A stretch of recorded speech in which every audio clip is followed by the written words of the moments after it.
அனைவருக்கும் வெற்றி தமிழ் பயிற்சி அகாடமியின் சார்பாக இனிய வணக்கம். இந்த வீடியோவில் நம்ம எதை பற்றி பார்க்க போகிறோம் அப்படின்னா, டெட் பேப்பர் 2ல் தமிழ் வினாக்கள் எந்தெந்த புக்கிலேருந்து எடுக்கப்பட்டது, அதுக்கான மிகச்சரியான பதில்கள் என்னென்ன அப்படின்றத நம்ம புத்தகத்தில் இருக்கக்கூடிய பக்கங்களை நம்ம மெர்ஜ் பண்ணி என்ன பண்ணியிருக்கோம் அப்படின்னா இந்த வீடியோ நம்ம கொடுக்குறோம். ஸோ முதல் முறையாக நம்மளுடைய சேனலுக்கு வர்றவங்க நம்ம சேனலை வந்து சப்ஸ்கிரைப் பண்ணுங்கள். கண்டிப்பாக உங்களுடைய நண்பர்களுக்கும் ஷேர் பண்ணுங்கள். மறக்காமல் உங்களுடைய கருத்துக்களை கமெண்ட் பண்ணுங்கள். வாங்க வீடியோக்குள்ளே போகலாம். ஃபஸ்ட்டு கொஸ்டின் பாருங்கள். 31வது வினாவை என்ன கொடுத்துருக்காங்க, தெரிநிலை பெயரச்ச விகுதிகள் எதுன்னு கேட்டிருக்காங்க.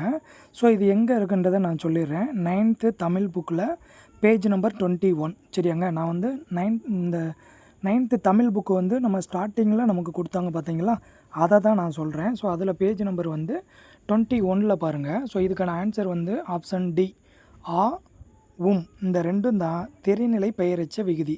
ஸோ இதுக்கான புக்கு ப்ரூஃபை இப்போ நம்ம பார்ப்போம் பாருங்கள். ஸோ இதில் வந்து சொல்லியிருக்காங்க பாருங்கள், கீழே பாருங்களேன். ஸோ பெயரச்ச விகுதிகள் என்னன்னு சொல்லியிருப்பாங்க. ஸோ இந்த பெயரச்ச விகுதிகள் எது அப்படின்னு சொல்லி பார்த்தீங்க அப்படின்னா ஆ உம் அப்படின்றது. ஸோ கீழேருந்து மேலே 4வதாக பாருங்கள், உங்களுக்கு அந்த பாக்ஸில் சொல்லியிருப்பாங்க பாருங்கள். ஸோ பெயரச்ச விகுதிகள் அப்படின்றது ஆ உம் அப்படின்றது தான் பெயரச்ச விகுதிகள். சரியாங்க. அடுத்தது பாருங்கள். ஸோ உங்களுக்கு மென்ஷன் பண்ணி காட்டுறேன்.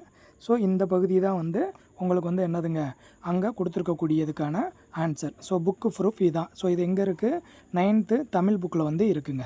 ஓகேங்களா. அடுத்தது பார்ப்போம். அடுத்த கொஸ்டின் பாருங்கள். 32வது வினா, பின் வருவனவற்றுள் முன்னிலை வினை எது அப்படின்னு சொல்லி கேட்டிருக்காங்க. ஸோ இதுக்கு வந்து ஆன்சர் வந்து ஆப்ஷன் பால், அதாவது வந்து சென்றீர்கள் அப்படின்றது தான் இதுக்கான ஆன்சர். சரியாங்க.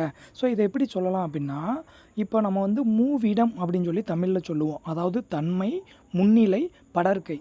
தன்மை அப்படின்னா நம்மளை குறிக்கிறது, முன்னிலை அப்படின்னா நமக்கு முன்னாடி இருக்கிறவங்க. ஸோ தன்மை, முன்னிலை இவங்களை விட்டுட்டு 3வதாக இருக்கக்கூடிய நபரை குறிக்கிறத தான் நம்ம வந்து படர்க்கை அப்படின்னு சொல்லி சொல்கிறோம். ஸோ இந்த கான்செப்ட் உங்களுக்கு தெரிஞ்சிருந்தாலே இதை நீங்கள் ஈஸியாக ஆன்சர் பண்ணிடலாம். ஸோ அப்போ இது எப்படின்னா, இப்போ பாருங்கள், நாங்கள் அதாவது பேசினார்கள் அப்படின்னு ஆப்ஷன் ஏ இருக்குது. அப்போ பேசினார்கள்னால் நீங்கள் முன்னாடி என்ன வாக்கியம் கொடுக்கலாம், அவர்கள் பேசினார்கள் அப்படின்னு தான் சொல்ல முடியும். அப்போ அவர்கள் அப்படின்றது யாரை குறிக்கும், படர்க்கையை குறிக்குது. ஸோ அது வராது. சரிங்களா. சிஏ பாருங்களேன், நீங்கள் அப்படின்றது வந்து என்னதுங்க, நமக்கு முன்னாடி இருக்கிறவங்கள தான் குறிக்குது. ஆனால் கேள்வி என்னது, முன்னிலை மட்டும் கேட்கல, முன்னிலை வினை எது, வினைனா என்னதுங்க, செயலாங்க. ஸோ அப்போ செயல் எது, அப்போ நீங்கள்னா முன்னாடி இருக்கிறவங்க தான், ஆனால் அவங்களோட செயலாக குறிக்கலை. அடுத்தது ஆப்ஷன் டியை பாருங்கள், சென்றாள். அப்போ இதுக்கு முன்னாடி நீங்கள் என்ன வேர்டு போடலாம், அவள் சென்றாள், இல்லை செல்வி சென்றாள், ராதை சென்றாள், இந்த மாதிரி நம்ம சொல்லலாம். அப்போ இது தேர்டு பார்ட்டியை குறிக்குது, அதாவது படர்க்கையை தான் குறிக்குது. ஸோ அப்போ இப்போ பாருங்கள், சென்றீர்கள் அப்படின்னா நீங்கள் சென்றீர்கள் அப்படின்னு சொல்லுவோமாங்க. அப்போ நீங்கள்னால் யாருங்க, இப்போ நான் இருக்கேன், எனக்கு முன்னாடி இருக்கிறவங்கள தான் நான் நிறையா பேர் இருக்கப்போ நீங்கள் எல்லோரும் போய் சாப்பிடுவாங்க அப்படின்னு தான் நான் சொல்லுவேன். ஸோ அப்போ நீங்கள் சென்றீர்கள் அப்படின்றது தான் இங்கே முன்னிலை வினை. சரியாங்க. ஸோ இதுக்கு 32க்கு ஆப்ஷன் பால் இதுதான் மிகச்சரியான பதில். அடுத்ததுங்க 33வது வினா பாருங்கள். பின்வரும் தொடர்களில் முற்றெச்சம் எது அப்படின்றத நீங்கள் பார்க்கணும். ஸோ இது எங்கே இருக்குது அப்படின்னா, நம்ம 8th தமிழ் புக்கில் பேஜ் நம்பர் 64ல் இது கொடுத்துருக்காங்க. சரியாங்க. ஸோ இங்கே அதுக்கான புக் ப்ரூஃபை நான் காட்டுறேன். இங்கே பாருங்கள், இது தாங்க அதுக்கான ப்ரூஃபு. ஸோ இதில் நீங்கள் தெரிஞ்சுக்கிறணும் என்ன அப்படின்னா, ஸோ முற்றெச்சம்ன்ற டாபிக் இங்கே தான் இருக்குது. ஸோ இதை நீங்கள் நல்லா பார்த்து வச்சுக்கிறணும். அதாவது வள்ளி படித்தனள், அதாவது வந்து படித்தாள் அப்படின்றது தாங்க வினைமுற்று. ஸோ வள்ளி படித்தாள் அப்படின்னா முடிஞ்சிருச்சு. ஸோ இங்கே என்ன சொல்லியிருக்காங்க, வள்ளி படித்தனள் மகிழ்ந்தாள் சொல்லியிருக்காங்களாங்க. அப்போ இதில் படித்தனள் அப்படின்றது வந்து படித்து மகிழ்ந்தாள். அப்போ முற்றெச்சம் அப்படின்னா வந்து என்னதுங்க, ஒரு வினைமுற்று. எது வினைமுற்று, இங்கே படித்தாள் அப்படின்றது வினைமுற்று, ஆனால் இங்கே படித்தூன்னு வருது. அப்போ படித்தூன்னு வந்தால் எச்சம் அப்படின்னு சொல்லி சொல்லுவோம். ஸோ அப்போ ஒரு வினைமுற்று எச்சத்தில் வந்து மற்றொரு வினைமுற்றான மகிழ்ந்தாள் அப்படின்றத கொண்டு முடிகிறதுனால இந்த வள்ளி படித்தனள் மகிழ்ந்தாள் அப்படின்றது ஒரு முற்றச்சம் அப்படின்னு வந்து நம்ம சொல்கிறோம். சரியாங்க. ஸோ இதுக்கான ஆன்சர் வந்து என்ன அப்படின்னா வள்ளி படித்தனள் மகிழ்ந்தாள் அப்படின்றது தான் இதுக்கு மிகச்சரியான பதில். சரியாங்க. ஸோ அப்போ நீங்கள் வந்து பாருங்கள். ஸோ இதுக்கானது வந்து நம்ம எந்த ஆப்ஷனில் இருக்குது? ஆப்ஷன் பியில் இருக்குது. சரியாங்க. அப்போ 33வது வினாவுக்கு என்ன ஆன்சர் அப்படின்னா ஆப்ஷன் பி வள்ளி படித்தனள் மகிழ்ந்தாள் அப்படின்றது தான் இதுக்கு மிகச்சரியான பதில். அடுத்ததுங்க 34வது வினா பாருங்கள். மொழிக்கு முதலில் வராத எழுத்துக்கள். இந்த டாப்பிக்கெல்லாம் எப்பயுமே நீங்கள் வந்து படித்து வச்சுக்கிறணுங்க. ஏன்னா மொழிக்கு முதலில் வரக்கூடியது எது, மொழிக்கு முதலில் வராதது எது, அப்படி மொழிக்கு முதல்ல வந்தால் உயிரெழுத்து எது வரும், மெய்யெழுத்து எது வரும், எந்த உயிர்மெய் எழுத்து வரும், இத்தனை பகுதியையும் நீங்கள் என்ன பண்ணிக்கிறணும், எப்போவுமே நீங்கள் படித்து வச்சுக்கிறணும். கண்டிப்பாக அடுத்த டெட்லையும் இந்த பகுதியிலேருந்து ஒரு வினா போக தான் போவாங்க. சரியாங்க. ஸோ இதை கொஞ்சம் நீங்கள் நல்லா பார்த்துக்கிறணும். ஸோ இதுக்கான ஆன்சர் வந்து ஆப்ஷன் ஏ மெய்யெழுத்துக்கள் 18மே மொழிக்கு முதலில் வராது. இதெல்லாம் நீங்கள் பார்த்தோன்னே ஈஸியாக கண்டுபிடிச்சிடலாம். சரியாங்க. மெய்யெழுத்துக்கள் 18 இருக்குது. இந்த மெய்யெழுத்துக்கள் வந்து எப்பயாவது மொழிக்கு முதல்ல வர முடியுமாங்க? நீங்கள் எதை வேணாலும் நீங்கள் சொல்லுங்கள், கண்டிப்பாக எது வராதுங்க, மொழிக்கு முதல்ல மெய்யெழுத்துக்கள் வந்து வராது. சரியாங்க. ஸோ அப்போ இதுக்கான புக் ப்ரூஃப் பாருங்கள். மொழிக்கு முதல்ல இப்போ கொடுத்துருக்காங்க பாருங்களேன். ஸோ இதில் பாருங்கள், மொழிக்கு முதலில் வராத எழுத்துக்கள் எது சொல்லியிருக்காங்களாங்க. ஸோ இதில் ஃபஸ்ட்டே நமக்கு வந்து என்ன சொல்லியிருக்காங்க, மெய்யெழுத்துக்கள் 18ம் சொல்லின் முதலில் வாரா அப்படின்னா வராது அப்படின்னு அர்த்தம். சரியாங்க.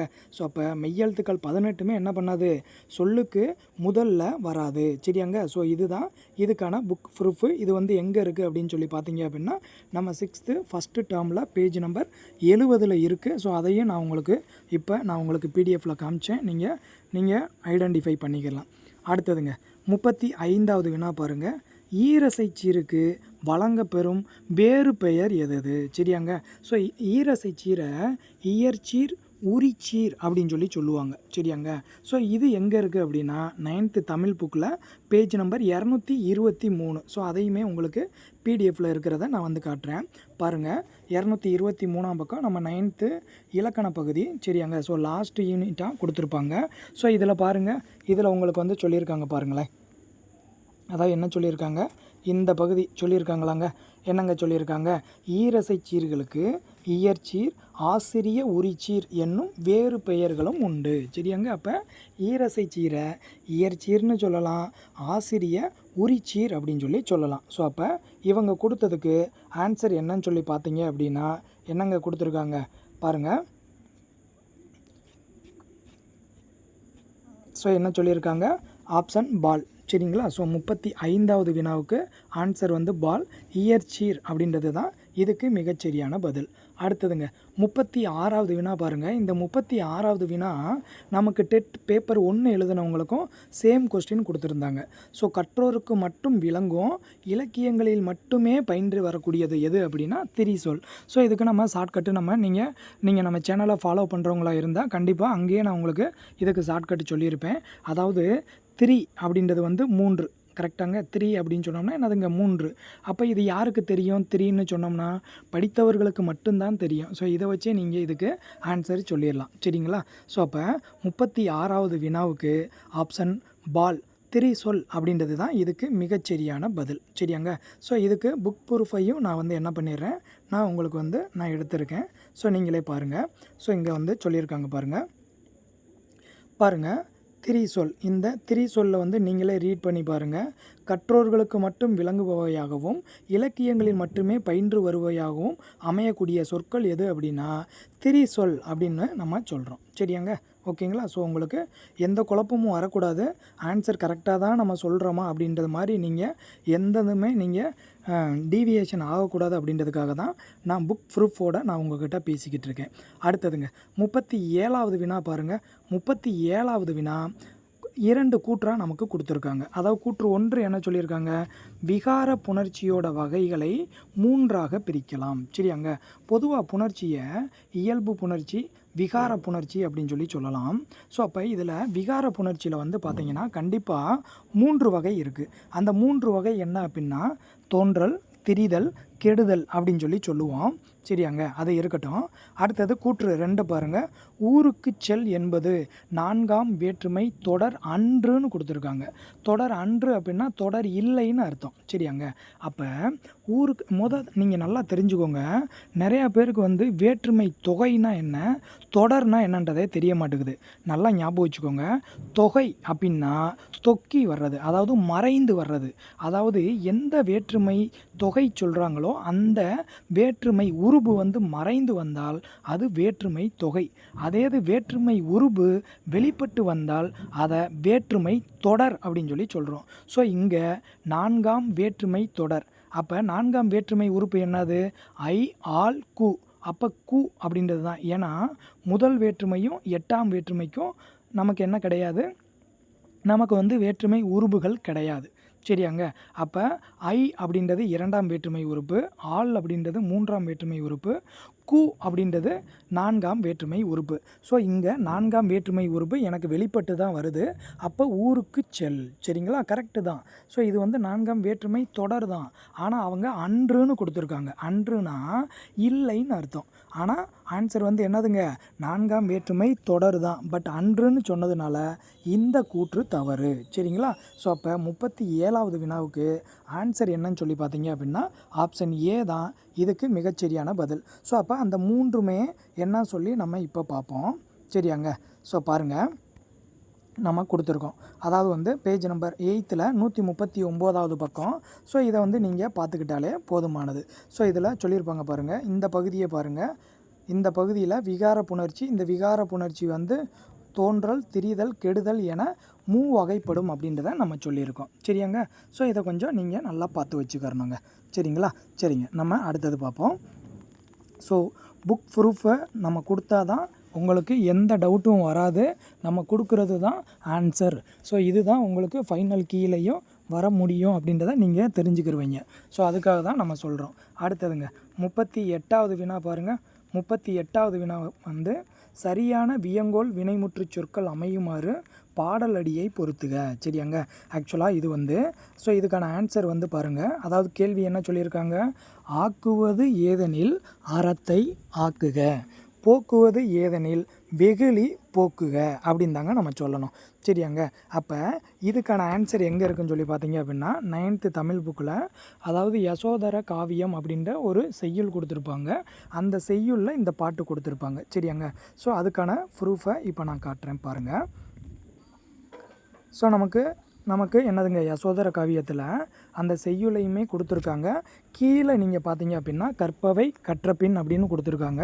ஸோ அதுலேயுமே நீங்கள் வந்து என்ன பண்ணிக்கிடலாம், ஸோ இதுக்கான 2 லைன் வந்து கொடுத்துருக்குறாங்க. சரியாங்க, ஸோ அப்போ நீங்கள் இந்த செய்யுளை படித்தாலும் சரி, இல்லை நீங்கள் இந்த கற்பவை கற்றபின் இருக்குல்லங்க, ஸோ அதை படித்தாலும் கற்பவை கற்றபின் அதுக்கு கீழேயும் பாருங்கள், அதுக்கான ஆன்சர் வந்து நம்ம கொடுத்துருக்காங்க. ஆக்குவது ஏதெனில் அறத்தை ஆக்குக, போக்குவது ஏதெனில் வெகுளி போக்குக. சரியாங்க, ஸோ இது நமக்கு போதுமானதாக இருக்கும். ஸோ 38வது வினாவுக்கு அப்போ என்ன ஆன்சர் வருது அப்படின்னு பார்த்தீங்க அப்படின்னா ஆப்ஷன் டி. சரியாங்க, ஸோ அப்போ ஆக்குவது ஏதெனில் அறத்தை ஆக்குக, போக்குவது ஏதெனில் வெகுளி போக்குக. சரியாங்க, ஸோ அப்போ ஒரு 8 வினாக்கள் பார்த்தோம். இந்த 8 வினாக்களும் புக்கில் எந்தெந்த பேஜில் இருக்குது அப்படின்றத நம்ம சொன்னோம். அடுத்தது பாருங்கள். அடுத்த செட் ஆஃப் கொஸ்டின் வந்து 39வது வினா பாருங்கள். 39வது வினா என்ன சொல்கிறாங்க, ஏழைக்கு உதவுதல் சாலச் சிறந்தது என்பர். இந்த தொடரில் சாலச் சிறந்தது அப்படின்றது எவ்வகை சொல் அப்படின்னு கேட்டிருக்காங்க. சரியாங்க, ஸோ சாலச் சிறந்தது அப்படின்றது வந்து ஆப்ஷன் டியில் இருக்கக்கூடிய உரிச்சொல். சரியாங்க, ஸோ இதுக்கான இந்த சாலச் சிறந்தது அப்படின்றத வந்து நமக்கு என்ன பண்ணியிருக்காங்க, 10th புக்லேயும் சொல்லியிருக்கிறாங்க. சரியாங்க, அதே நேரத்தில் வந்து 8th புக்லேயும் இருக்குது. ஸோ நான் வந்து என்னதுங்க 10th புக்கில் நீங்கள் பார்க்கணும் அப்படின்னா பேஜ் நம்பர் 64 பாருங்கள். சரிங்களா, இதே நான் இங்கே மென்ஷன் பண்ணியிருக்கிறது வந்து 8th தமிழில் பேஜ் நம்பர் 114 இந்த இது இருக்குங்க. சரியாங்க, ஸோ அதுக்கான ப்ரூஃபை இப்போ பார்ப்போம். ஸோ 114வது பக்கம் பாருங்கள். ஸோ இங்கே மேலே பாருங்களேன், டாப்பில் உரிச்சொல் தொடர்னு கொடுத்துருக்காங்களாங்க. ஸோ எடுத்துக்காட்டு என்ன சொல்லியிருக்காங்க, சாலவும் நன்று அப்படின்னு சொல்லியிருக்காங்க. ஸோ அப்போ இதில் சால அப்படின்ற வார்த்தை வந்து உரிச்சொல். சரியாங்க. ஸோ அந்த உரிச்சொல் வந்து வெளிப்படையாக வந்திருக்கு. ஸோ அதனால் அதாவது வந்து சாலச் சிறந்தது. சரிங்களா. சாலச் சிறந்தது அப்படின்னா மிகச்சிறந்தது அப்படின்னு தான் நம்ம சொல்கிறோம். சரியாங்க. சிறந்ததுனாலே நல்லது தான். ஸோ இதில் சாலச் சிறந்ததுன்னா என்னங்க அர்த்தம்? மிகச்சிறப்பு அப்படின்னு வந்து அர்த்தம். சரியாங்க. ஸோ அப்போ 39வது வினாவுக்கு ஆன்சர் வந்து என்னன்னு சொல்லி பார்த்தீங்க அப்படின்னா ஆப்ஷன் டி, உரிச்சொல் அப்படின்றது தான் மிகச்சரியான பதில். அடுத்ததுங்க 40வது வினா பாருங்கள். உருண்டு தவழ்ந்து நெளிந்து பாயும். சரியாங்க. உருண்டு தவழ்ந்து நெளிந்து பாயும் அப்படின்னு சொல்லியிருக்காங்க. ஸோ இதில் வினை எச்ச சொற்கள் எது? வினை எச்சம் அப்படின்னா நீங்கள் நல்லா தெரிஞ்சுக்கோங்க. எச்சம் அப்படின்னாலே முற்று பெறாமல் இருக்கும். சரிங்களா. அதை தான் நம்ம வந்து எச்சம் அப்படின்னு சொல்கிறோம். அப்போ இங்கே உருண்டு தவழ்ந்து நெளிந்து. சரிங்களாங்க. ஸோ இது எல்லாமே பார்த்தீங்க அப்படின்னா முற்று பெறலை. உருண்டு அப்படின்னா உருளுதல், தவழ்ந்து அப்படின்னா தவழுதல், நெளிந்து அப்படின்னா நெளிதல். ஸோ இதை அப்படி முழுமை பெறாமல் உருண்டு தவழ்ந்து நெளிந்து அப்படின்னு வந்ததுனால இந்த இந்த மூணும் தான் வினையெச்ச சொற்கள் ஆகும். சரியாங்க. ஸோ அப்போ இதுக்கு மிகச்சரியான பதில் எது அப்படின்னு சொல்லி பார்த்தீங்க அப்படின்னா ஆப்ஷன் பால் தான் இதுக்கு மிகச்சரியான பதில். சரியாங்க. ரிமைனிங் இருக்கக்கூடியதை பாருங்கள். இதை நம்ம எளிமையாக ஆப்ஷனை வச்சு நம்ம ஆன்சர் கண்டுபிடிச்சிருக்கலாம். ஆப்ஷன் ஏல பாயும் அப்படின்னா பாயும். ஸோ அது வந்து முழுமை அடைஞ்சிருச்சு. ஸோ அது வந்து எச்சம் கிடையாது. ஸோ அப்போ ஆப்ஷன் ஏ வராது. அதே பாயும் அப்படின்றது வந்து ஆப்ஷன் சியில் இருக்குது. ஸோ அதுவும் வராது. அடுத்து பாய்ந்து அப்படின்னா ஆப்ஷன் டியில் இருக்குது. பாய்ந்துன்ற வார்த்தையே நமக்கு கொடுத்த வாக்கியத்தில் இல்லை. ஸோ அப்போ அதுவும் என்ன கிடையாது? ஆன்சர் கிடையாது. ஸோ சிம்பிளாக நீங்கள் என்ன பண்ணியிருக்கலாம்? இதுக்கு ஆப்ஷன் வந்து பி அப்படின்றது தான் இதுக்கான ஆன்சர். சரியாங்க. அடுத்தது பாருங்கள். 41 என்ன சொல்கிறாங்க? உண்டு பிறந்து வளர்ந்த இடந்தனில். இதில் பெயர் எச்சம். இப்போ எப்படி நம்ம வந்து வினை எச்சம். ஸோ ஒரு வினை வந்து முற்று பெறாமல் இருக்கும். அதே மாதிரி வந்து இங்கே வந்து என்னதுங்க? ஒரு பெயர் அப்படின்றது வந்து பெயர் எச்சம். சரியாங்க. ஸோ பெயர் எச்சத்தில் வந்து பார்த்தீங்க அப்படின்னா உண்டு ஊ வருது, பிறந்தில் ஊ வருது. அடுத்து வளர்ந்த பெயரெச்சம் அப்படின்னா ஆள முடியணுங்க. சரியாங்க. அப்போ வளர்ந்த. ஸோ பெயரெச்சத்தை பொறுத்த வரைக்கும் என்ன சொல்லுவாங்க அப்படின்னா எடுத்தோடனே வந்து வினை தான் வந்திருக்கும். இதுக்கு பின்னாடி வந்து வரும்போது இதை நீங்கள் கரெக்டாக சொல்லணும் அப்படின்னா வளர்ந்த மரம் அப்படின்னு நம்ம சொல்லலாமாங்க? உங்களுடைய புரிதலுக்காக நான் சொல்கிறேன். சரியாங்க. அப்போ வளர்ந்த மரம். இப்போ பாருங்களேன், மரம் அப்படின்றது பின்னாடி வந்து பெயர். ஸோ முன்னாடி இருக்கிறது வந்து ஒரு வினை வளர்தல். ஸோ அந்த வளர்ந்த அப்படின்னு தான் நான் சொன்னேன். அப்போ அது வந்து எச்சம். எச்சம்னா என்ன அர்த்தம்? முற்று பெறாமல் இருக்கிறது. அப்போ வளர்ந்த. ஸோ இதில் எது மிகச்சரியானதுன்னா ஆப்ஷன் சியில் இருக்கக்கூடிய வளர்ந்த அப்படின்றது தான் மிகச்சரியான பதில். சரியாங்க. ஸோ 41வது வினாவுக்கு ஆன்சர் வந்து ஆப்ஷன் சி. அடுத்ததுங்க 42 ஒரு பொறுத்துக வடிவில் நமக்கு கொடுத்துருக்காங்க. ஸோ இதுக்கான ஆன்சர் பாருங்கள். ஆப்ஷன் பால் தான் இதுக்கான ஆன்சர். பாருங்கள். புன்புலம் அப்படின்னா வந்து அதாவது வந்து நீங்கள் நன்செய் புன்செய் அப்படின்னு சொல்லுவோமாங்க. அப்போ நன்செய் அப்படின்னா நல்ல நிலம் கிடையாது, புன்செய் அப்படின்னு சொல்கிறோம்லங்க. ஸோ அதே மாதிரி இதை புன்செய் அப்படின்றது, அதாவது புன்புலம் அப்படின்றது பண்பை குறிக்குது. அதாவது நல்ல நிலமா கெட்ட நிலமா. அப்போ அதாவது வந்து நன்செய் அப்படின்னா நல்ல நிலம்னு அர்த்தம். புன்செய் அப்படின்னா புண்ணாக்கு நிலம்னு சொல்லுவாங்க. அப்போ எதுக்கும் ஆகாதுன்றது நான் அந்த மாதிரி நீங்கள் ஞாபகம் வச்சுக்கணும். ஸோ அப்போ புன்புலம் அப்படின்றது வந்து பண்பை குறிக்குது. அப்போ பண்புத்தொகை. ஸோ இந்த ஒன்று மட்டும் உங்களுக்கு தெரிஞ்சாலே போதும். ஈஸியாக நீங்கள் என்னதுங்க ரிமைனிங் இருக்கிறது எல்லாத்தையுமே நீங்கள் வந்து ஆப்ஷனை ஒமிட் பண்ணிவிட்டு என்ன பண்ணியிருக்கலாம்? ஆப்ஷன் பாலை நீங்கள் டிக் பண்ணியிருக்கலாம். அடுத்தது தாழ்பூந்துறை அப்படின்னா வினைத்தொகை. பாய்வன அப்படின்றது பாருங்கள் பலவின் பால் வினைமுற்று. தடவரை அப்படின்னா தடை. சால தவ நனி கடிது இது எல்லாமே வந்து உரிச்சொல். சரிங்களா. ஸோ இதுவும் உரிச்சொல் தொடர் தான். ஸோ அப்போ 42வது வினாவுக்கு என்ன ஆன்சர் அப்படின்னா ஆப்ஷன் பால் தான் இதுக்கு மிகச்சரியான பதில். சரியாங்க. அடுத்ததுங்க 43வது வினா பாருங்கள். பல பலவின் பயங்கெழு கொல்லி. ஸோ இதில் ஆன்சர் வந்து மார்க் பண்ணாமல் விட்டுட்டேன். நீங்களே பாருங்கள். இதில் வர வேண்டிய வல்லின ஒற்று. சரியாங்க. எப்பயுமே நல்லா தெரிஞ்சுக்கோங்க. வல்லினம் மிகும் இடம், வல்லினம் மிகாத இடம், இதிலேருந்து நமக்கு கண்டிப்பாக கொஸ்டின் போவாங்க. சரியாங்க. ஸோ இது வந்து என்ன அப்படின்னா ஒரு அகநானூரோட பாட்டு வரி. சரியாங்க. ஸோ இதில் எங்கே ஒற்று வந்திருக்கணும் அப்படின்னா பல் பலன்னு இருக்காங்க, அதில் வந்து இப்பு வரணும். பல பலவின் பயங்கெழு கொல்லி. சரியாங்க. ஸோ அப்போ இதுக்கு மிகச்சரியான பதில் என்ன அப்படின்னா ஆப்ஷன் ஏ தான் இதுக்கு மிகச்சரியான பதில். சரிங்களா. ஸோ இப்பு தான் வரணும். அடுத்ததுங்க 44வது வினா பாருங்கள். ஒரு நமக்கு கூற்று காரண வடிவில் கொடுத்துருக்காங்க. ஸோ கூற்று பாருங்கள், வினைத்தொகையை நன்னூலார் என்ன சொல்கிறாரு, காலம் கறந்த பெயரெச்சம் அப்படின்னு சொல்லி சொல்கிறாரு. அடுத்தது காரணம் பாருங்கள், வினைத்தொகையானது வந்து 3 காலத்துக்கும் பொருந்தும்படி வரும். சரியாங்க. ஸோ இந்த ரெண்டுமே மிகச்சரிங்க.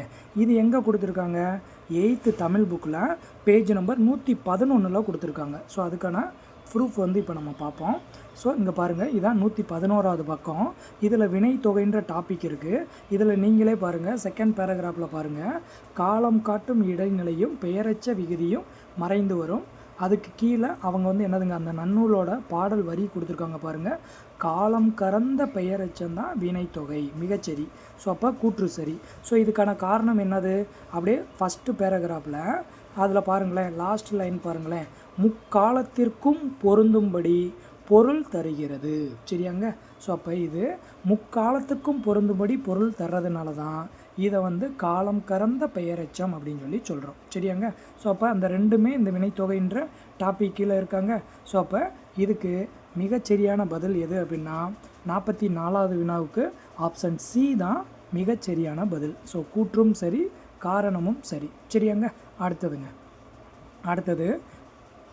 45வது வினா பாருங்கள்.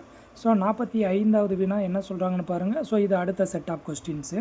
ஸோ இங்கே பாருங்கள், உயிர்மை எழுத்துக்களில் மொழிக்கு முதலில் வராத எழுத்து எது? ஸோ இதை நிறையா பேர் குழப்பியிருக்காங்க. இங்கே என்னங்க சொல்லியிருக்காங்க, உயிர்மை எழுத்துன்னு தாங்க சொல்கிறாங்க. உயிர் எழுத்துன்னு சொல்லலை, மெய் எழுத்துன்னு சொல்லலை, உயிர்மை எழுத்துன்னு தான் சொல்கிறாங்க. அப்போ இந்த உயிர்மை எழுத்தில் மொழிக்கு முதலில் வராத எழுத்து எது அப்படின்னா நிறையா பேர் ஆப்ஷன் டி தான் குறிச்சிருக்காங்க. தப்புங்க. என்ன அப்படின்னா ஆப்ஷன் ஏ தான் மிகச்சரி. ஸோ அப்போ நீங்கள் நல்ல புரிதலோடு படிக்கலை அப்படின்னு தான் நான் இங்கே நினச்சிக்கிறேன். சரியாங்க. பாருங்கள், இது எங்கே இருக்குன்னா 6th ஃபஸ்ட்டு டேர்மில் பேஜ் நம்பர் 70 இருக்குது. ஸோ உங்களுக்கு இந்த புக் ப்ரூஃபை நான் கொடுக்குறேன். பாருங்கள், இதில் நீங்களே பாருங்கள் என்ன சொல்லியிருக்காங்க, மொழிக்கு முதலில் வராத எழுத்துக்கள் சொல்லியிருக்காங்களாங்க. இதில் நீங்களே பாருங்கள், இதை மட்டும் நீங்கள் கவனிங்க. அதாவது ட, ந, ர, ல, ள, ல, ர, ந இந்த 8 உயிர்மை எழுத்துக்களின் வரிசையில் ஓர் எழுத்து கூட சொல்லின் முதலில் வராது. சரிங்களா. நீங்கள் ஞா போட்டிருக்கீங்க பார்த்தீங்களா, இங்கே பாருங்கள், அவன் என்ன சொல்கிறான் பாருங்கள், ஞா வரிசையில் ஞா, ஞாவண்ணா, ஞே, ஞோ இந்த 4 எழுத்துக்களுமே சொல்லோட முதலில் வரும். அப்போ உங்களுடைய புரிதல் மிக தவறு. சரிங்களா. ஸோ அப்போ இதுக்கு மிகச்சரியான பதில் எது அப்படின்னா ரா, ஆப்ஷன் ஏ தான் இதுக்கு மிகச்சரியான பதில். சரிங்களா. ஸோ அப்போ நீங்கள் பாருங்கள், அப்போ உயிர்மை எழுத்தில் மொழிக்கு முதலில் வராத எழுத்து எது அப்படின்னா ஆப்ஷன் ஏல இருக்கக்கூடிய ரா தான் மிகச்சரியானது. சரிங்களா. அடுத்ததுங்க 46வது வினா பாருங்கள், ஒரு பொறுத்துக வடிவில் கொடுத்துருக்காங்க. இதுவும் 8th புக்கு தான். சரியாங்க. ஸோ 8th பேஜ் நம்பர் 183வது பக்கம் பாருங்கள். ஸோ வெண்பா, ஸோ இதுக்கான ஆன்சர் பாருங்கள், ஆப்ஷன் பால் தான் மிகச்சரியான பதில். சரிங்களா. ஸோ இதில் வெண்பா அப்படின்றது வந்து உங்களுக்கு புக்கோட ப்ரூஃபை நான் கொடுக்குறேன். பாருங்கள், 183வது பக்கத்தில் இங்கே சொல்லியிருக்காங்க பாருங்கள், லாஸ்ட்டாக பா வகைகள்னு கொடுத்துருக்காங்களாங்க. ஸோ பா வந்து 4 வகைப்படும். பாருங்கள், வெண்பா வந்து செப்பல் ஓசை, ஆசிரியப்பா வந்து அகவல் ஓசை, களிப்பா அப்படின்றது துள்ளல் ஓசை, வஞ்சிப்பா அப்படின்னா தூங்கல் ஓசை. இதை சிம்பிளாக நீங்கள் ஷார்ட்கட்டாக தெரிஞ்சு வச்சுக்கலாம். வெண்பான்னு ஒரு பொண்ணு இருக்காங்க, அந்த பொண்ணை நீங்கள் கிண்டல் பண்ணுறீங்கன்னா செப்பலை கொண்டு அடிப்பாங்க அப்படின்னு ஞாபகம் வச்சுக்கிறணும். சும்மா ஒரு ஷார்ட்கட்டுக்காக சொல்கிறேன். சரியாங்க. அடுத்ததுங்க ஆசிரியர் வந்து நமக்கு சொல்லி கொடுப்பாங்க. ஸோ அகவல், அப்போ சொல்லிக்கிட்டே இருப்பாங்க, அதுதான் அகவல் ஓசை. அடுத்தது வஞ்சிப்பா, நீங்கள் நான் சொல்லும்போது இப்போயும் நீங்கள் கவனிக்கலை அப்படின்னா நீங்கள் வஞ்சிக்கப்படுவீங்க. சரிங்களா. அப்போ வஞ்சிப்பது அப்படின்னா தூங்கல், அப்போ தூங்கிட்டீங்க. இப்போ நான் சொல்லும்போது கவனிக்காமல் நீங்கள் தூங்கிட்டீங்க அப்படின்னா நீங்கள் கண்டிப்பாக வஞ்சிக்கப்படுவீங்க. சரிங்களா. ஸோ அப்போ வஞ்சிப்பா அப்படின்னா தூங்கல் ஓசை. இதை தவிர்த்து வந்து என்னது, களிப்பானா துள்ளல் ஓசை. சரிங்களா. ஸோ அப்போ இதெல்லாம் கொஞ்சம் பார்த்து வச்சுக்கிறணுங்க. சரிங்களா. ஸோ அப்போ 46வது வினாவுக்கு மிகச்சரியான பதில் எது அப்படின்னு சொல்லி பார்த்தீங்க அப்படின்னா ஆப்ஷன் பால் தான் மிகச்சரியான பதில். சரியாங்க. ஸோ இப்போ வெண்பானா செப்பல் ஓசை, ஆசிரியப்பானா அகவல் ஓசை, களிப்பானா துள்ளல் ஓசை, வஞ்சிப்பா அப்படின்னா தூங்கல் ஓசை. சரிங்களாங்க. அடுத்ததுங்க 47வது வினா பாருங்கள். 47வது வினாவில் போலி கேட்டிருக்காங்க. சரியாங்க. ஸோ போலியில் எடுத்தோடனே பாருங்கள் 5, அதுக்கப்புறம் இலைஞ்சி, அடுத்து சாம்பர் அப்படின்னு கொடுத்துருக்காங்க. ஸோ இதுவும் நிறையா பேர் ஆப்ஷன் பால் தான் கொடுத்துருக்கீங்க. அது தவறுங்க. சரியாங்க. ஸோ இதுக்கான ஆன்சர் ஆப்ஷன் டி, அதாவது ஆப்ஷன் டெல்லி தான் இதுக்கு மிகச்சரியான பதில். சரியாங்க. எப்படி சொல்கிறேன் அப்படின்னா, ஸோ இது எங்கே இருக்குது அப்படின்னா 7th ஃபஸ்ட்டு டேர்மில் பேஜ் நம்பர் 69, 70, அதாவது இந்த 2 பக்கத்துலேயுமே கொடுத்துருக்காங்க. இப்போ பாருங்கள் 5 அப்படின்றது இருக்கக்கூடிய, அதாவது 5னா 5ன்னு அர்த்தம். ஸோ 5ல் வரக்கூடிய அனைத்து எழுத்துக்களும் மாறினாலும் கூட அதோட பொருள் மாறலை. ஸோ 5 நாளும் 5 நாளும் 5 தான் குறிக்குது. ஸோ எல்லா எழுத்துக்களும் மாறி அதே பொருளை கொடுத்ததுனால இது முற்றுப்போலி அப்படின்னு சொல்லி சொல்கிறோம். அடுத்தது பாருங்கள் இலைஞ்சி, அதாவது இஞ்சியை தான் அதாவது இளஞ்சியை தான் இலைஞ்சி அப்படின்னு சொல்லி சொல்கிறாங்க. அப்போ இடைப்போலி. அடுத்தது சாம்பல் அப்படின்றத தான் சாம்பர் அப்படின்னு சொல்லி சொல்கிறாங்க. சரியாங்க. ஸோ அது கடைப்போலி. அப்போ கடைப்போலி அப்படின்னா கடைசி எழுத்து மட்டும் மாறி இருக்குது. ஸோ உங்களுக்கு புக்கோட ப்ரூஃப் இப்போ நான் கொடுக்குறேன் பாருங்கள். இதில் நீங்களே பாருங்கள். இதில் எடுத்தோடனே 70வது பக்கத்தில் முற்றுப்பொலி பாருங்கள். ஸோ அவங்களே சொல்லியிருப்பாங்க. எடுத்துக்காட்டே பாருங்கள் 5 தான் கொடுத்துருப்பாங்க. சரியாங்க. அப்படியே இதில் கடைப்பொலியையும் பார்த்துருங்க. லாஸ்ட்டாக கொடுத்துருக்காங்க பாருங்கள். சாம்பல் தான் வரணும், ஆனால் சாம்பர் அப்படின்னு சிலர் பயன்படுத்துவாங்க. அப்போ கடைசி எழுத்து மட்டும் மாறி இருக்குது, இருந்தாலும் பொருள் மாறலை. ஸோ இது கடைப்பொலி. அடுத்தது 69வது பக்கம் கீழே பாருங்களேன். இடைப்பொலியில் பாருங்கள் இளஞ்சி அப்படின்னு தான் நம்ம சொல்லணும். ஸோ அதை இலைஞ்சி அப்படின்னு சொல்லி சொல்கிறாங்க. ஸோ அப்போ இடையில் இருக்கக்கூடிய எழுத்து மாறி இருக்கிறதுனால அதனுடைய பொருள் மாறலை. ஸோ அப்போ இதையும் நம்ம என்ன சொல்கிறோம்? போலி, இடைப்போலி அப்படின்னு சொல்லி சொல்கிறோம். சரியாங்க. ஸோ இந்த 3க்குமே நீங்கள் பார்த்துக்கிட்டீங்களாங்க. ஸோ அப்போ கண்டிப்பாக 47வது வினாவுக்கு என்ன தான் ஆன்சர் வரணும்? ஆப்ஷன் டெல்லி தான் மிகச்சரியான பதில். Option D. சரிங்களா. அடுத்ததுங்க 48வது வினா பாருங்கள். கபிலர் என்ற சொல்லிற்கான மாத்திரை அளவு என்ன அப்படின்னு சொல்லி கேட்டிருக்காங்க. சரியாங்க. அப்போ கபிலருக்கான மாத்திரை அளவு என்ன உங்களுக்கே தெரியும். கா, பி, லா இந்த 3மே பார்த்தீங்க அப்படின்னா குறில் எழுத்து. சரியாங்க. அப்போ குறில் எழுத்து அப்படின்னா 1 அப்படின்னு சொல்லி சொல்லுவீங்க. சரிங்களா. அப்படின்றது மெய்யெழுத்து. அப்போ மெய்யெழுத்து அப்படின்னா அரை அப்படின்னு சொல்லி சொல்லுவீங்க. சரியாங்க. ஸோ அப்போ இந்த 3ஐயுமே ஆட் பண்ணி நான் உங்களுக்கு கொடுத்துருக்குறேன் பாருங்கள். இதனுடைய மாத்திரை 3 மாத்திரை. ஆப்ஷன் ஏ தான் மிகச்சரியான பதில். சார் இது எங்கே சார் இருக்குது? இது நம்ம 6th ஃபஸ்ட்டு டேர்மில் பேஜ் நம்பர் 20ல் கொடுத்துருக்காங்க பாருங்கள். அதுக்கான புக்கோட ப்ரூஃபும் நம்ம இப்போ இந்த வீடியோவில் பார்க்குறோம் பாருங்கள். இங்கே கொடுத்துருக்காங்களாங்க, கற்பவை கற்ற பின் அப்படின்னு கொடுத்துருக்காங்களாங்க. ஸோ இதில் பாருங்கள், எடுத்துக்காட்டு கபிலர்னு கொடுத்துருக்காங்களாங்க. ஸோ கபிலருக்கு எத்தனை மாத்திரை கொடுத்துருக்காங்க? 3 மாத்திரை கொடுத்துருக்காங்க. சரியாங்க. இதெல்லாம் நம்ம ஸ்டூடெண்ட்டுக்கு நம்ம சொல்லிக்கிட்டே இருந்தோம். ஸோ இந்த மாத்திரையெல்லாம் பார்த்து வச்சுக்கோங்க. ஸோ இதெல்லாம் கற்பவை கற்ற பின்லாம் நல்லா படிச்சுக்கிறணும். ஸோ இதிலேருந்து வினாக்கள் கேட்பாங்க, வராதுன்ட்டு போகாதீங்க அப்படின்னு கூட நம்ம நிறையா சொல்லியிருக்கோம். சரியாங்க. ஸோ அப்போ இதுக்கான ஆன்சர் ஆப்ஷன் ஏல இருக்கக்கூடிய என்னதுங்க 3. சரிங்களா. ஸோ இதுதான். அடுத்ததுங்க 49வது வினா. மிக முக்கியமான வினா, நிறையா பேருக்கு குழப்பத்தை ஏற்படுத்தக்கூடிய ஒரு வினா. ஸோ ரொம்ப சிம்பிளாக நான் உங்களுக்கு சொல்லிக் கொடுக்குறேன் பாருங்கள். நிலைமொழியோட இறுதி எழுத்து உயிர் எழுத்தாக இருக்கணும். நீங்கள் நல்லா தெரிஞ்சுக்கோங்க. நிலைமொழி அப்படின்னா முதலாவதாக வரக்கூடியது, வருமொழி அப்படின்னா 2வதாக வரக்கூடியது. சரியாங்க. இப்போ பாருங்கள், இதுக்கான ஆன்சர் நான் சொல்லிடுறேன். 9th தமிழ் புக்கில் பேஜ் நம்பர் 168 இருக்குங்க. நான் 9th தமிழ்னு சொல்கிறது ஆரம்பத்தில் நமக்கு வந்த புக்கு தான் நான் வச்சு சொல்கிறேன். சரியாங்க. இப்போ நிறைய அப்டேட் ஆகிருக்கு. ஸோ நீங்கள் என்ன பண்ணிக்கிறனோ நீங்கள் அந்த டாப்பிக்கில் போய் நீங்கள் பார்த்துக்கோங்க. சரியாங்க. ஸோ இதுக்கான ஆன்சர் உயிர் ஈற்று புணர்ச்சி. சரியாங்க. ஆப்ஷன் டி தான் மிகச்சரியான பதில். ஸோ இதை உங்களுக்கு நான் புரிய வைக்கிறேன் பாருங்கள். புக்கோட ப்ரூஃபை பாருங்கள். 9th புக்கில் புணர்ச்சி அப்படின்னு ஒரு இலக்கண பகுதி இருக்கும். அதில் போய் நீங்கள் பாருங்கள், இதை கொடுத்துருப்பாங்க. ஸோ இதில் நீங்கள் பாருங்கள், உயிரீறு அதாவது வந்து புணர்ச்சியின் இயல்புன்னு கொடுத்துட்டு, அதாவது புணர்மொழியின் இயல்புன்னு கொடுத்துட்டு பாருங்கள், கலை ப்ளஸ் அழகு உயிர் ஈறுன்னு கொடுத்துருக்காங்களாங்க. இது தாங்க. இப்போ பாருங்கள், இதில் கலை அப்படின்றது வந்து நிலைமொழி, அழகு அப்படின்றது வந்து வருமொழி. சரியாங்க. அப்போ இதில் நிலைமொழியோட இறுதியில் உயிர் எழுத்து வரணும்னு சொன்னாங்களாங்க. அப்போ நீங்களே பாருங்கள், நிலைமொழினா வந்து என்னதுங்க, கலை. அதோட இறுதி எழுத்து என்னது, லை.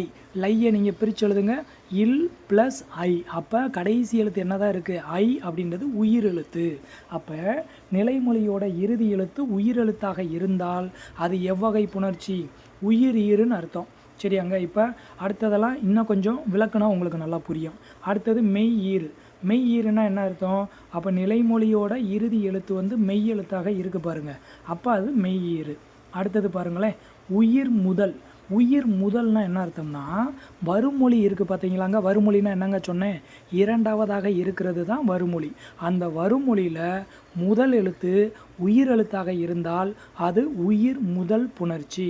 அதே இது வருமொழியில் முதல் எழுத்து மெய்யெழுத்தாக இருந்தால் அது மெய் முதல் புணர்ச்சி. சரியாங்க. இப்போ பாருங்கள், வாழை ப்ளஸ் இலை. இந்த இதில் இலைன்றது தான் நமக்கு வருமொழி. அப்போ இதில் இந்த இலையில் ஈ அப்படின்றது என்னதுங்க, உயிரெழுத்தாங்க. அப்போ உயிரெழுத்து வருமொழியில் முதலாவதாக வந்தால் நான் என்ன சொன்னேன், உயிர் முதல் புணர்ச்சின்னு சொன்னேன். இதே இது வருமொழியோட பாருங்கள், மரம் இருக்காங்க அடுத்ததில். ஸோ மரத்தை நீங்கள் பிரித்து எழுதுங்க, இம் ப்ளஸ் ஆ அப்படின்னு தான் சொல்லுவீங்க. இப்போ முதல் எழுத்து என்ன இருக்குது, இம் இருக்காங்க. அப்போ மெய்யெழுத்து தானங்க இம்முனா. அப்போ இதில் மெய்யெழுத்து முதலில் வருவதனால் இதை நம்ம என்ன சொல்கிறோம், மெய் முதல் அப்படின்னு நம்ம சொல்கிறோம். சரியாங்க. ரொம்ப ரொம்ப முக்கியமானதுங்க. எப்பயுமே புணர்ச்சியில் வினாக்கள் நமக்கு கேட்டுக்கிட்டே தான் இருப்பாங்க, நீங்கள் நல்லா பார்த்து வச்சுக்கிறணும். சரியாங்க. ஸோ ரொம்ப முக்கியமான பகுதி, அதனால தான் நான் சொல்கிறேன். சரியாங்க. அடுத்தது பார்க்கலாமா. அடுத்தது பாருங்கள், அடுத்த கொஸ்டின் பாருங்கள். 50வது வினா, 5ஆம் மற்றும் 7ஆம் வேற்றுமையில் இடம்பெறக்கூடிய வேற்றுமை உருபு. அதாவது 5ஆம் வேற்றுமையிலையும் 7ஆம் வேற்றுமையிலையும் ஒரே ஒரு உருபு மட்டும் ரெண்டுக்குமே பொதுவானதாக இருக்கும். அது எது அப்படின்னா ஆப்ஷன் டியில் இருக்கக்கூடிய இல் அப்படின்றது தான் மிகச்சரியான பதில். இது எங்கே இருக்குது அப்படின்னா 8th தமிழ் புக்கில் பேஜ் நம்பர் 87 பாருங்கள். ஸோ இது வந்து ஒரு பாக்ஸு கொஸ்டினுங்க. சரியாங்க. ஸோ நீங்களே பாருங்கள், பாக்ஸ் இந்த பக்கம் தாங்க. ஸோ இதில் பாருங்கள், தெரிந்து கொள்வோம்னு கொடுத்துருக்காங்களாங்க. ஸோ இது நம்ம 8th புக்குங்க, 8th நியூ புக்கில் 87வது பக்கத்தில் இது கொடுத்துருக்காங்க. இதிலே பாருங்களேன், சொல்லியிருக்காங்க பாருங்கள், இல் அப்படின்ற உறுப்பு 5ஆம் வேற்றுமைக்கும் 7ஆம் வேற்றுமையிலும் உண்டு. சரியாங்க. அவ்வளோதான், அந்த லைனை தான் நமக்கு கொடுத்துருக்காங்க. சரிங்களா. ஸோ அப்போ 50வது கொஸ்டினுக்கு ஆன்சர் டி. சரியாங்க. இல் அப்படின்றது தான் மிகச்சரியான பதில். அடுத்த வினா பார்ப்போம். அடுத்த வினா பாருங்கள், 51 பாருங்கள், வில் வால் என்பதன் இலக்கண குறிப்பு என்ன. சரியாங்க. ஸோ வில் வால் இதுக்கு மிகச்சரியான பதில் வந்து ஆப்ஷன் பால், உம்மை தொகை. ஸோ அப்போ நீங்கள் உம்மை தொகைனா அதாவது வந்து நல்லா தெரிஞ்சுக்கிறணும். இதை வந்து இந்த வில்வாலை ஆக்சுவலாக பொதுவாக எப்படி சொல்லணும் அப்படின்னா வில்லும் வாலும் அப்படின்னு தான் சொல்லணும். ஸோ வெளிப்பட்டு வரல. நான் முன்னாடியே உங்களுக்கு ஆரம்பத்திலே இந்த வீடியோவோட ஆரம்பத்திலே சொன்னேன், தொகை அப்படின்னா மறைந்து வரும், தொக்கி வர்றது. சரியாங்க. அப்போ வில்லும் வாலும், அந்த வில்லும் அதில் இருக்கக்கூடிய வாலும் அதில் இருக்கக்கூடிய இந்த ரெண்டுமே மறைந்து வந்தால் அது உம்மை தொகை. ஏன்னா உம்மு தானங்க மறைந்து வருது, அப்போ அது வந்து என்னதுங்க, உம்மை தொகை. ஸோ இதை நம்ம ஸ்கூல் புக்கில் 8th 118வது பக்கம்னு சொன்னேன். ஸோ அதையும் நீங்கள் பார்த்து வச்சுக்கோங்க. பாருங்கள், இங்கே கொடுத்துருக்காங்க பாருங்கள், 112வது பக்கங்க. பாருங்கள், உம்மை தொகையில் இரவு பகல் தாய் தந்தை. ஸோ இதை அடிப்படையாக வச்சு நீங்கள் புரிதல் இருந்தாலே இதுக்கு நீங்கள் எளிமையாக ஆன்சர் பண்ணியிருக்கலாம். சரியாங்க. பாருங்கள், இப்போ இரவு பகலை நீங்கள் என்னங்க சொல்லணும், இரவும் பகலும், தாயும் தந்தையும். அப்போ இதில் அந்த உம்முன்றது மறைந்து வருதாங்க. ஸோ உம்முன்றது மறைந்து வர்றதுனால தான் இதை வந்து நம்ம உம்மை தொகை அப்படின்னு சொல்லி சொல்கிறோம். சரியாங்க. ஸோ அதே இது இப்போ நான் சொன்னேன்லங்க, இரவும் பகலும் அப்படின்னு அந்த வந்து வெளிப்பட்டு வந்தால் என்னது சார், அது எண்ணும்மை. அது அப்படியே பக்கத்தில் உங்களுக்கு தெரிந்து கொள்வோம்ன்ற பாக்ஸில் கொடுத்துருக்காங்க பாருங்கள். அப்போ அப்படின்ற உறுப்பு வெளிப்பட்டு வந்தால் அது எண்ணும்மை. அப்போ இரவும் பகலும், பசுவும் கன்றும், அப்படின்னு அப்படின்றது வெளிப்பட்டு வந்தால் அது எண்ணும்மைன்னு சொல்லணும். ஸோ இங்கே வில் வாள் நமக்கு கொடுத்துருக்காங்க. அப்போ வில்லும் வாளும் அப்படின்னு தான் வரணும். ஸோ இதில் வந்து மறைந்து வந்திருக்கு. ஸோ அப்போ இதுக்கு மிகச்சரியான பதில் என்னங்க வரும்? இப்போ உங்களுக்கே ஆன்சர் தெரியும். ஆப்ஷன் பால் உம்மை தொகை. சரிங்களாங்க. அடுத்த வினா பார்ப்போமா? அடுத்த வினா பாருங்கள், 52வது வினா. சரியாங்க. 52வது வினா என்ன இருக்குது? விற்கொடி. இதில் என்ன புணர்ச்சி வந்திருக்கு? சரியாங்க. ஸோ விற்கொடி அப்படின்றது வில் ப்ளஸ் கொடி. இதை பிரித்து பாருங்கள். வில் ப்ளஸ் கொடி எப்பயுமே புணர்ச்சி கேட்டாங்கன்னா டக்குன்னு நீங்கள் என்ன பண்ணிடணும், அதை பிரித்தெழுதுக வடிவில் கொண்டு வந்துடணும். அப்போ வில் ப்ளஸ் கொடி. சரிங்களாங்க. ஸோ இதில் நீங்களே பாருங்கள், இந்த ரெண்டும் வில் ப்ளஸ் கொடி இந்த ரெண்டும் சேரும்போது விற்கொடி அப்படின்னு மாறுது. சரியாங்க. அப்போ இங்கே இருக்கக்கூடிய இல்லு இற்றாக திரிந்து வருது. நீங்கள் புரிஞ்சுக்கிறணுங்க. ஸோ அப்போ வில் கொடி தான். இதை அதாவது விற்கொடி இதை நான் பிரித்து எழுதுனேன்னா வில் ப்ளஸ் கொடி. இந்த இல்லு நான் சேர்க்கும்போது வில் கொடின்னு வரல, விற்கொடி அப்படின்னு வருது. அப்போ இங்கே என்ன நடந்திருக்கு? இல் அப்படின்றது இற்று அப்படின்னு திரிந்து வந்திருக்கு. ஸோ அப்போ இதுக்கு ஆப்ஷன் ஆப்ஷன் பி திரிதல் அப்படின்றது தான் மிகச்சரியான பதில். ஸோ இது எங்கே இருக்குது அப்படின்னா 8th தமிழ் புக்கில் பேஜ் நம்பர் 139. ஸோ பாருங்கள், 139வது பக்கம். ஸோ இங்கே பாருங்கள். ஸோ இதில் கொடுத்துருக்காங்களாங்க. இதில் நீங்களே பாருங்கள். ஸோ இது ஆல்ரெடி நம்ம விகார புணர்ச்சி கூற்று ஒன்று வச்சுருந்தாங்களாங்க. ஸோ அதிலே பாருங்கள், லாஸ்ட்டில் இருந்து 2வது பேராகிராஃப் பாருங்கள். வில் ப்ளஸ் கொடி விற்கொடி. அப்போ ஒரு எழுத்து வேறு எழுத்தாக மாறி வர்றதுனால இதை திரிதல் அப்படின்னு சொல்லி சொல்கிறோம். ஸோ இதுக்கான மிகச்சரியான பதில் ஆப்ஷன் பாலில் இருக்கக்கூடிய திரிதல் அப்படின்றது தான் இதுக்கு ஆன்சர். சரியாங்க. ஓகேங்களா.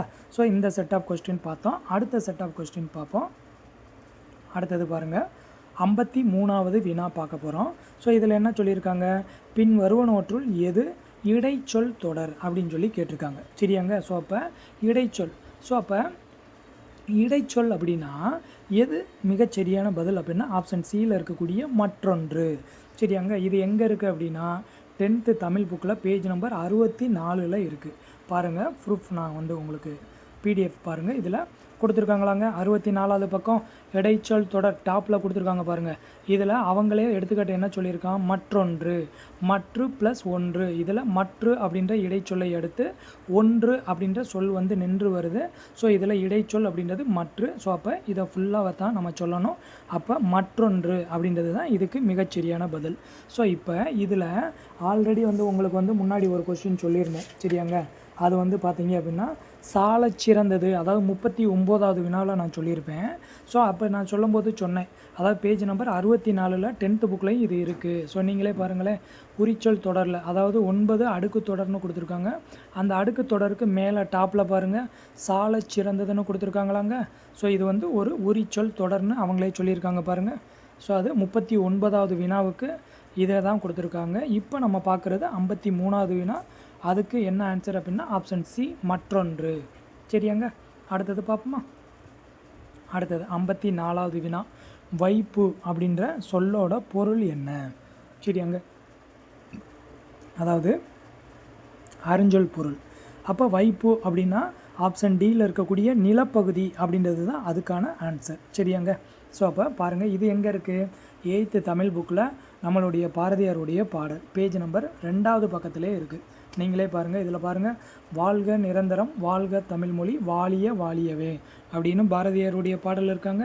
ஸோ இதில் சொல்லும் பொருளுள்ள கீழே பாருங்கள் வைப்புன்னு கொடுத்துருக்காங்களா. ஸோ வைப்பு அப்படின்னா என்னங்க அர்த்தம்? நிலப்பகுதி அப்படின்னு அர்த்தம். சரியாங்க. ஸோ அப்போ 54வது வினாவுக்கு ஆன்சர் என்னதுங்க? ஆப்ஷன் டி தான் இதுக்கு மிகச்சரியான பதில். சரிங்களா. அடுத்ததுங்க 55வது வினா. வலியார் முன் தன்னை நினைக்கத்தான் தன்னின் மெலியார் மேல் செல்லும் இடத்து. அப்போ இதில் குறள் கொடுத்துருக்காங்க. இந்த குறளில் முரண் சொற்கள். முரண் சொற்கள் அப்படின்னா எதிரும் புதிருமாக இருக்கணும். பாருங்கள், இதில் என்ன இருக்குது? வலியார் மெலியார். அப்போ வலியார் அப்படின்னா வலிமையுடையவர், மெலியார் அப்படின்னா மெலிந்தவர். சரிங்களா. ஸோ அப்போ வலிமையுடையவர் மெலிந்தவர். ஸோ அப்போ இதுக்கான ஆன்சர் ஆப்ஷன் பால் வலியார் மெலியார் தான் மிகச்சரியானது. அடுத்ததுங்க 56வது வினா 57வது வினா. இந்த ரெண்டுமே ஒன்று தாங்க. சரியாங்க. ஸோ 56வது வினா என்ன சொல்லியிருக்காங்க? கடல் ஓடா கால்வல் நெடுந்தேர் கடல் ஓடும் நாவாயும் ஓடா நிலத்து. இதில் பயின்று வரக்கூடிய அணி எதுன்னு கேட்டிருக்காங்க. ஸோ இப்போ இதுக்கான ஆன்சர் வந்து ஆப்ஷன் சி, பிரிது மொழிதல் அணி. சரியாங்க. ஸோ இது எங்கே இருக்குது அப்படின்னா 8th தமிழ் புக்கில் பேஜ் நம்பர் 209 இருக்குது. நீங்கள் நல்லா புரிஞ்சு வச்சுக்கிறணும். சரியாங்க. அதாவது வந்து இங்கே பாருங்கள், அணி இலக்கணம்ன்ற டாப்பிக்கில் இருக்கும். பிரிது மொழி அணிதல் பாருங்களேன். அதாவது எடுத்துக்காட்டே சொல்லியிருக்காங்க பாருங்கள். ஸோ திருக்குறள் சொல்லிட்டாங்களாங்க, அதே கொஸ்டின் தானுங்க நம்ம கேட்டிருக்காங்க. என்னங்க மீனிங்கு? அதாவது நிலத்தில் ஓடக்கூடிய தேர் வந்து கடலில் ஓட முடியாது. கடலில் இருக்கக்கூடிய கப்பலை கொண்டு வந்து நீங்கள் என்ன பண்ண முடியாது, தரையில் ஓட்ட முடியாது. அப்போ என்ன மீனிங்? யார் எங்கே இருக்கணுமோ அங்கே இருந்தால் தான் அவங்களுக்கான மதிப்பு கிடைக்கும். சரிங்களா? அதுதான் அதுக்கான மீனிங். சரிங்களா? ஸோ அப்போ 56வது வினாவுக்கு என்ன ஆன்சர்? Option C. சரிங்களா? அப்படியே நீங்கள் 57வது வினாவை பாருங்கள். 57வது வினா பாருங்கள். உவமையை மட்டும் கூறி அதன் மூலம் கூற வந்த கருத்தை உணர வைப்பது எந்த அணி? அப்போ இதுக்கு ஆன்சர் என்ன தான்? ஆப்ஷன் பாலில் இருக்கக்கூடிய பிரிது மொழிதல் அணி தான். சரியாங்க. இது எங்கே சார் இருக்குது? அதே பக்கம் தான் இருக்குது. சரிங்களா? பாருங்கள். அதான் வந்து என்னதுங்க, ஸோ உங்களுக்கு நல்லா போல்ட் பண்ணி கொடுத்துருக்காங்க பாருங்கள். ஓமையை மட்டும் கூறி அதன் மூலம் கூற வந்த கருத்தை உணர வைப்பது எந்த அணி? ஸோ பிரிது மொழிதல் அணி. சரியாங்க. ஓகேங்களா? ஸோ 2 வினா ஒரே பகுதியிலேருந்து கேட்டிருக்காங்க. சரியாங்க. அடுத்த வினா பார்ப்போம். 58வது வினா. 58வது வினா என்ன சொல்கிறாங்க? ஆடுக செங்கீரை. இதில் ஆடுக அப்படின்றதோட இலக்கண குறிப்பு என்னதுங்க? இதெல்லாம் உங்களுக்கு நல்லா தெரியும். ஆடுக, வாழ்க, அதாவது ஒளிக, இந்த மாதிரி வந்துச்சுன்னா அது வியங்கோல் வினைமுற்று. சரியாங்க. ஸோ அப்போ ஆப்ஷன் ஏ தான் மிகச்சரியானது. சரிங்களா? அடுத்தது 59வது வினா பாருங்கள். பகாபதம் எத்தனை வகைப்படும்? பகாபதம் 4 வகைப்படுங்க. ஆப்ஷன் சி தான் மிகச்சரி. ஸோ இது எங்கே இருக்குது அப்படின்னு பார்த்தீங்க அப்படின்னா 7th செகண்ட் டேர்மில் பேஜ் நம்பர் 42 இருக்குது. சரிங்களா? இப்போ பார்ப்போமா? பாருங்கள், இதுதான் பேஜ் நம்பர் 42. ஸோ இதில் பாருங்கள், பகாபதம்ன்ற டாபிக் இருக்குது. அதில் ஸோ செகண்ட் பேராகிராஃப் பாருங்கள். பெயர், வினை, இடை, உரி அப்படின்னு 4 வகை சொற்களிலும் பகாபதங்கள் உண்டு. அப்போ பகாபதம் எத்தனை வகை அப்படின்னா 4 வகை. பெயர் பகாபதம், வினை பகாபதம், இடை பகாபதம், உரி பகாபதம் அப்படின்னு என்ன பண்ணோம்? 4 வகை இருக்குது. சரியாங்க. அடுத்ததுங்க லாஸ்ட்டு 60வது வினா பாருங்கள். மயங்கொலி பிழையற்ற தொடர் எது? சரியாங்க. ஸோ மயங்கொலி பிழையற்றது எதுன்னு கேட்டிருக்காங்க. இது ஆக்சுவலாக ஒரு பாரதியாருடைய பாடலுங்க. சரியாங்க. ஸோ இது எது கரெக்டு அப்படின்னா ஆப்ஷன் சி தான் கரெக்டு. சரியாங்க. வெட்டி அடிக்குது மின்னல் அப்படின்றது தான் ஆப்ஷன் சி தான் கரெக்டு. அப்போ ஆப்ஷன் ஏ, பி, டி இதில் என்ன தவறு இருக்குன்னு பார்ப்போம். வீரத்திரை, திரை அப்படின்றது என்னதுங்க? இந்தரா வரணும். அடுத்து கூவென்று அப்படின்றதுல நம்மளுடைய பாஷையில் 2 சுழி இன் வரணும். அடுத்து ஆப்ஷன் டியில் பாருங்கள், வானம் அப்படின்றதுல 2 சுழி வரணும். ஸோ இங்கே 3 சுழி உங்களுக்கு கொடுத்துருப்பாங்க. சரியாங்க. ஸோ அப்போ 60வது வினாவுக்கு ஆன்சர் என்ன அப்படின்னா ஆப்ஷன் சி. சரியாங்க. ஸோ அப்போ டெட் பேப்பர் 2ல் தமிழில் கேட்ட 30 வினாக்களுக்கும் நம்ம என்ன பண்ணியிருக்கோம்? ஆன்சர் நம்ம சொல்லியிருக்கோம். இதுதான் உங்களுக்கு ஃபைனல் கீ. ஏன் அப்படின்னா நான் என்னதுங்க புக்கு ப்ரூஃபோடு எடுத்து நான் சொல்லியிருக்கேன். ஸோ இதில் எந்த ஒரு வினாவுக்கும் ஆன்சரை மாற்ற முடியாது. சரியாங்க. ஸோ தொடர்ந்து நீங்கள் என்ன பண்ணுங்கள், நம்மளுடைய சேனலை ஃபாலோ பண்ணுங்கள். கண்டிப்பாக உங்களுடைய வெற்றிக்கு என்றும் வெற்றி தமிழ் பயிற்சி அகாடமி உறுதுணையாக இருக்கும். கண்டிப்பாக இந்த வீடியோவை உங்களுடைய நண்பர்களுக்கும் ஷேர் பண்ணுங்கள். உங்களுடைய கருத்துக்களையும் கமெண்ட் பண்ணுங்கள்.